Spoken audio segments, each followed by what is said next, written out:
रहीम। लो दोस्तों, ये जड़ी ने हैगी गो। एक तो होंगे ना सांगा, यह होगी गो। यह नकल हैगी, एक सिर्फ इसका पुतला है तुहानू दिखाने वास्ते कि इनू कहते हैं गो। इस गो की चर्बी की काम करती और इस चर्बी का तेल की काम करता है। जनाब नूं इसदा तेल भी दिखावांगा और इंशाअल्लाह ताला इसकी चर्बी भी दिखाना तुहानू। किनू कहते हैं गो। यह भी गो हैगी है। यह जी है मादा है, यह नर है, यह नर मादा है। ये इधर देखो। और उस तो बाद यह गो की चर्बी का आयल है। हुण इस तेल का दोस्त पूछणगे फायदा की है, फायदा भी जनाब नूं दसांगा। ये नहीं कि खाली तुहानू दिखावांगा लाइफ बनाना, मेरे को हर चीज बिल्कुल प्योर ओरिजिनल मिलेगी। एक बार इंशाअल्लाह ताला मेरे को चक्कर लाओ, दुकान ते आओ, देखो मेरे चीजा रिजल्ट चेक करो। इंशाअल्लाह ताला मेनू अच्छे लफ्ज़ां नाल याद करोगे। इस तेल का फायदा है कि जेड़ा बंदा कहता ना मेरे जोड़ा च दर्द होगी, गोडे च दर्द है, लक च दर्द है, कमर च दर्द है, पुराने तो पुराना दर्द है, इस गो के तेल को इस्तेमाल करो। गो का तेल बहुत ज्यादा मुफीद है इस काम लिए। और जेड़े कहते हैं फालज हो गया है, फालज हो गया है, मेरे हाथ पैर कम नहीं करते, पट्ठियां नहीं वजह वीकनेस हो गई है, कमजोरी हो गई है, लै फिर मेरे कहते इंशाअल्लाह अल्लाह की रहमत नाल ते मैं रब का नाम लिया, रब का नाम लैके ते मिट्टी जमीन तो चुक के दे दो तो रब वो शिफा दे दिंदा है। ते मैं फिर तुहानू दवाई दे रहा अल्लाह का नाम लैके।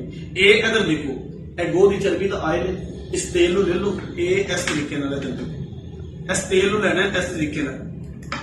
इस तेल को लैके इसकी करो मालिश। अगर यह तुहानू जोड़ दे उत्ते दर्द है ना, जोड़ जोड़ ते दर्द है, इनू लाओ। घुटने की दर्द है, घुटने की दर्द लो। अगर जिस बंदे को फालज है, फालज वाला बंदा तेल किस तरह इस्तेमाल करेगा? एनू कहते हैं बदाम रोगन। मैं बिल्कुल प्योर कढ़िया, मेरे को जाती मशीनां लगियां तेल कढ़न लगी, मैं खुद तेल कढ़ना। हर मशीन दे विचों हर जड़ी बूटी का हर चीज का मैं तेल कढ़ना। ये इधर देखो, यह तेल है बिल्कुल प्योर काले नाल दा, बिल्कुल एक नंबर तेल है। और यह तुहानू सिर्फ दिखाया, मेरे को हर काम लाइफ है। ये इधर देखो, इन्हां तिन्नां तेलों को करते हैं मिक्स। मिक्स करने तो बाद ये साढ़े का तेल इस्तेमाल कर लेना। ये पा देना 10 ग्राम तेल पा देना, 10 ग्राम साढ़े का तेल, 10 ग्राम जनाब मेरी गो का तेल, 10 ग्राम जो बदाम रोगने के अंदर पाना है, 15 ग्राम काले नाल का तेल पाना। ये सारे तेल मिक्स कर लेना। मिक्स करने तो बाद एक जान कर लेना। एक जान करके ये सिर्फ पान की जड़ पानी। की पाना? पान की जड़। पान की जड़ के अलावा कोई चीज नहीं पानी। इन्होंने चीजों को सारी मिक्स करने तो बाद मालिश करनी चंगी तरीके अच्छे तरीके। जड़ी जगह तो तुहानू फिटनेस पट्ठियां की कमजोरी महसूस होती है, फालज जी साइड से सज्जे पासे खब्बे पासे बाजू ते लाते जितना भी है यदि मालिश कर दो इंशाअल्लाह ताला। ज्यादा नहीं तो मैं दावा नहीं करता, दावा करने वाला तो वैसे ही बंदा नहीं। दावा बेशक चीज निकल पर जाएगा, शफा में जाना मेरे मालिक की जात है, अल्लाह ने शफा देनी। तकरीबन ज्यादा से ज्यादा 20 दिन इस्तेमाल फालज वाला बंदा कर ले ना, इतना फालज नहीं रहता, फालज खत्म हो। कोई चीज खाने की जरूरत नहीं, तेल के नाल इंशाअल्लाह ताला बेहतर होगा। और उस तो बाद कोई मशवरा करना चाहो, कोई गलबात पूछनी चाहो, मेरा नंबर नोट कर लो इंशाअल्लाह ताला 03008575378378 ये मेरा मोबाइल नंबर दे। दूसरा नंबर मेरा है कि 0318 100 पूरा 5378 यह मेरे मोबाइल नंबर दे। कोई मशवरा करना चाहो, कोई गलबात पूछना चाहो, फोन ते मेरे को पूछ सकते हो।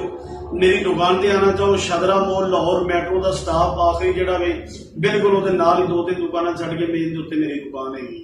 मेरे को आके लाइव बनवाना चाहो लाइव बनवा लो। अगर तुम चाहो किसी जगह की चीज को मंगवाना चाहो तेल तो यार सानू असीं आ नहीं सकते, दूर है, सानू पार्सल भेज दे, सानू चीज भेज दे। इंशाअल्लाह ताला मैं अल्लाह की मेहरबानी नाल जिस तरह मेरे कोल आके बनवा के लैके जाते हो ना, मैं जी चीज तुहानू पार्सल के तौर पर भेजांगा, TCS करवावांगा या तुहानू किसी जगह भेजांगा ना, वो भी अपने ईमान को हाजिर नाज़िर करके 1 नंबर चीज भेजांगा। जेड़ा बंदा 2 नंबरी करता है ना ज्यादा देर नहीं चलता। तो मैं इंशाअल्लाह ताला 1 नंबर चीज देना, मैंने 18 साल हो गए काम करते, मेरा तेल का काम है। मगर जेड़े लोग मैंने जानते हैं इंशाअल्लाह ताला मेरे को चीज आके बनवा के लैके जाते हैं। सारे भरावां नूं दोस्तां नूं मेरी तरफों नहायत और अदब दे नाल अस्सलामु अलैकुम व रहमतुल्लाहि व बरकातहू।